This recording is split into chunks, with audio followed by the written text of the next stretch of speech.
He don't. So, hi, I'm Ritsan MC Dayo and I will be your student nurse for today. So for today is I will be teaching you about health and what language do you prefer to use? Do you want to use vernacular? What do you mean by vernacular? The traditional one or the one that our dialect is. English or vernacular or you prefer English? We prefer English. Okay, so you prefer English and I will be just lending you this as a guide. This infographic. So our topic is about leptospirosis. So before we start, I want to know if you have anything. Do you have any knowledge about leptospirosis? Or any words that is connected by leptospirosis? Disease. Okay, disease. Any more? Any other? Bacteria. Bacteria. Okay.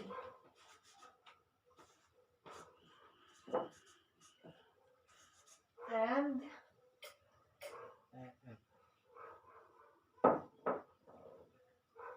any more? So no more. So we will check this as we go through the lecture. Okay, so let's now start with our discussion, which is the leptospirosis. So leptospirosis is a waterborne disease that is caused by Leptospira spirochetes bacteria. So this is a genus of bacteria. So what is the cause of the leptospirosis? Because of the I have mentioned it already. genus. Genus. What genus? Leptopyra. Leptospira spirochetes. Kindly repeat it. Leptopyra. Leptospira. Bacteria. Yeah, it is a kind of bacteria which is called this Leptospira spirochetes. So next is the entry of the Leptospira bacteria is through our skin, through our mouth, and through our eyes. So in the skin, it is more prone when you have what? Wounds. Yes, correct. Wounds or cuts. And bacteria also is connected to leptospirosis. So, sir, you are correct about that. And ma'am, you are also correct with the disease. And then next is I will just elaborate the transmission. So as I've said, the leptospirosis, the receiver host is, it may be rats or it may be also dogs. So from the rat's urine, it will contaminate water, soil, and food. And if this contaminated food is swallowed by a person, you will be infected. And also, if the water is splashed in your eyes, you will also get infected. And in the skin, if you are exposed to contaminated water, also you will get infected. Through the wound. Yeah, through the wound. It will enter in your wound. And then next is the incubation period is 7 to 10 days. So let me repeat. The Leptospira bacteria will enter your body through first The wounds. wound in the skin, In Eyes the and mouth. eyes, and mouth. Very good. And then, how many days of incubation? 7 to 10. Okay. And then, In 7 to 10 days, you will feel the signs and symptoms, which are, do you have any idea? Yes. What? Headache. Okay, it is one. Another more. Fever. Fever, okay. So, those words that you mentioned are signs and symptoms. So, as you have said, it is fever, calf muscle pain, and reddish eyes for some cases. And also non-specific symptoms of muscle pain and, as you have said, headache. But um, for some severe cases, the leptospirosis will result to liver involvement, kidney failure, brain involvement. Thus, some cases may have yellowish body discoloration, or we term it as jaundice, and dark colored urine and light stools and low urine output, and that's the symptoms. So next is the treatment. So what is the common treatment of a bacteria? Antibiotics. Okay. Yeah, because antibiotics is duly prescribed by a physician.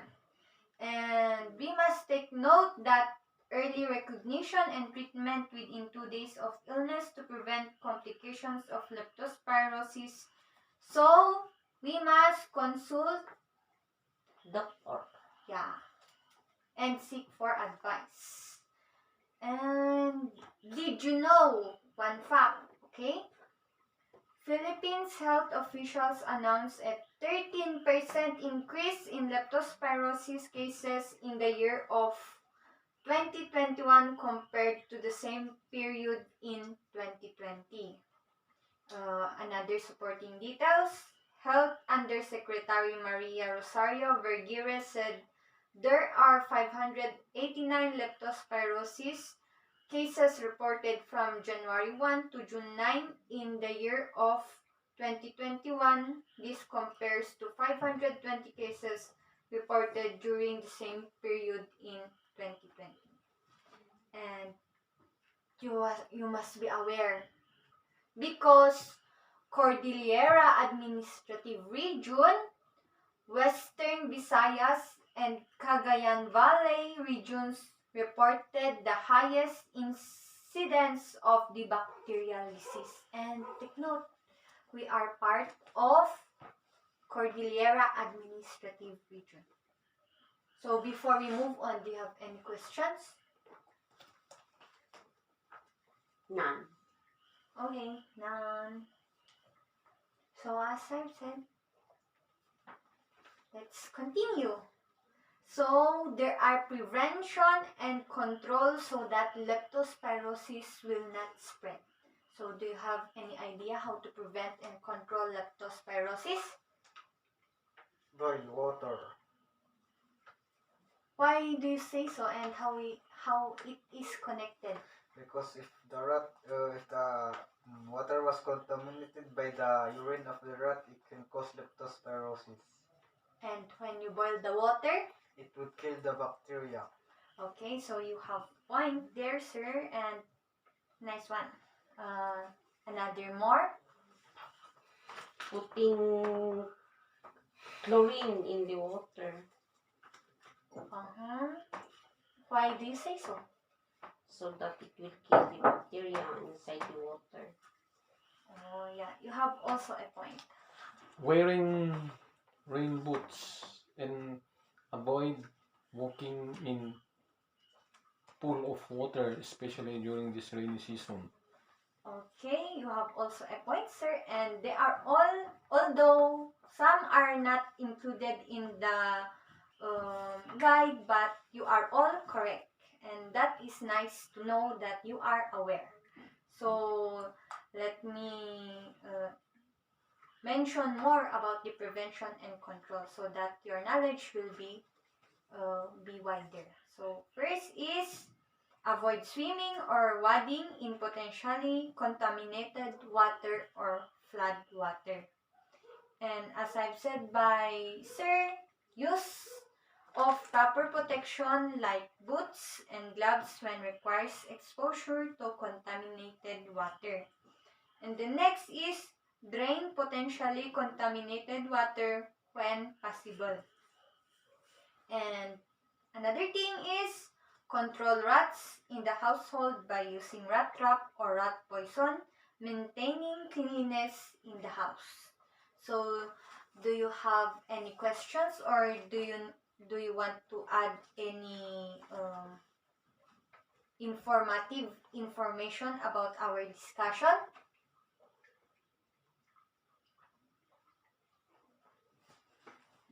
What do you mean by incubation? Incubation is that is the day those are the days that the bacteria will be active, in which for sometimes the symptoms will not be felt by the person.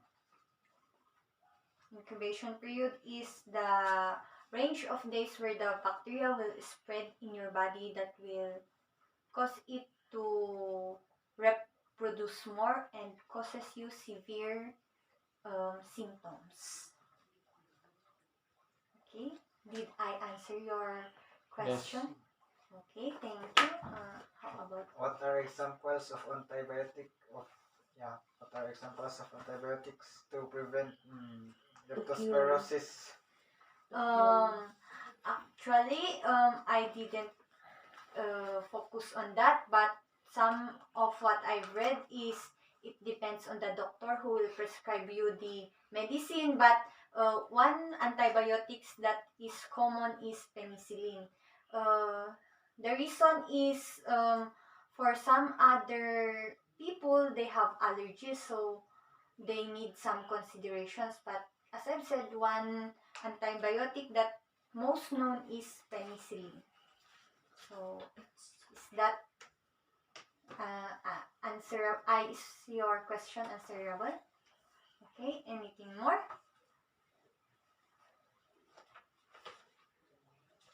So no more. So in order for me to be satisfied that you have learned something to me, I will be testing your knowledge through quiz. Yeah, so I will collect first this guide and give you ball pens. Provide you ball pen and papers. Do you need? Do we need to write our names? Yes, No. of course.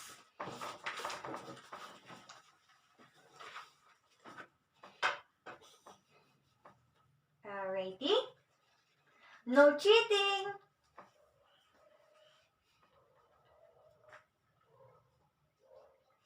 Ready? Number 1. It is a waterborne disease caused by Leptospira spirochetes bacteria. It is a waterborne disease caused by Leptospira bacteria.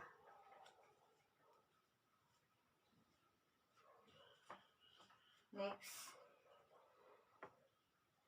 Number 2 and 3, put a bracket. The entry of Leptospira spirochetes bacteria is through what specific organs of the body or parts of the body?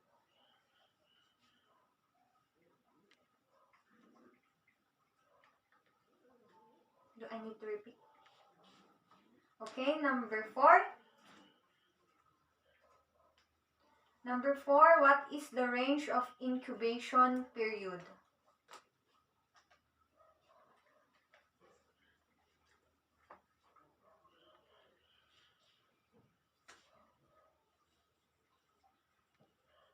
Number 5, give one region where the highest reported case of the leptospirosis region. Give one region where the highest reported case of the leptospirosis. And then 6 and 7. Give at least 2 signs and symptoms of leptospirosis.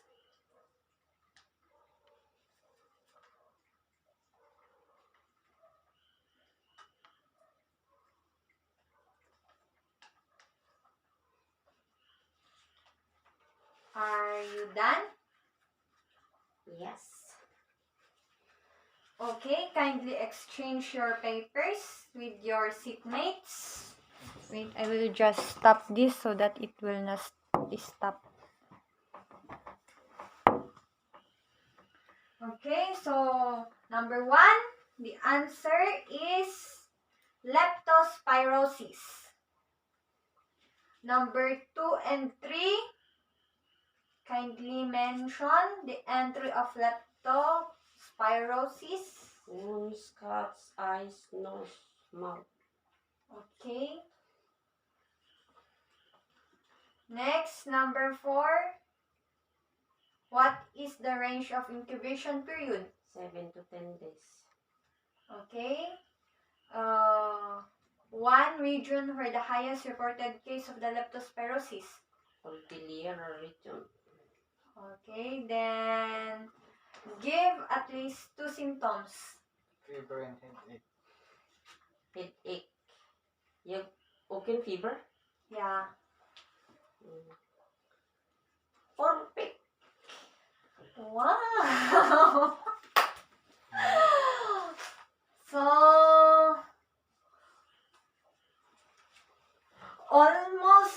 I all got perfect score. Wow, I'm so proud of you. And then, so they got all the perfect score, which means they have really listened to me. And then next is for the prevention and control, I have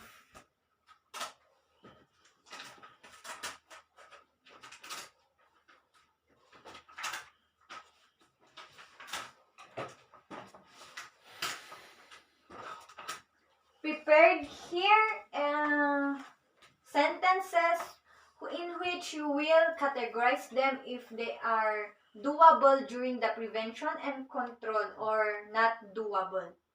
So if they are doable, put it in the do, and not doable, put it on the don't. Okay, so here is your sentence. So first set, kindly stand and put it here, categorize it here.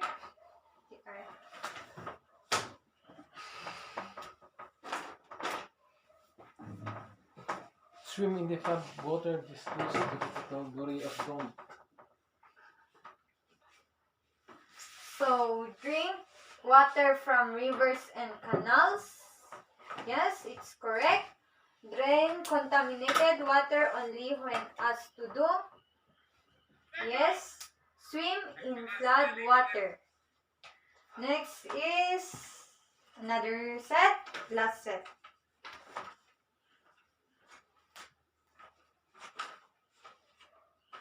Okay.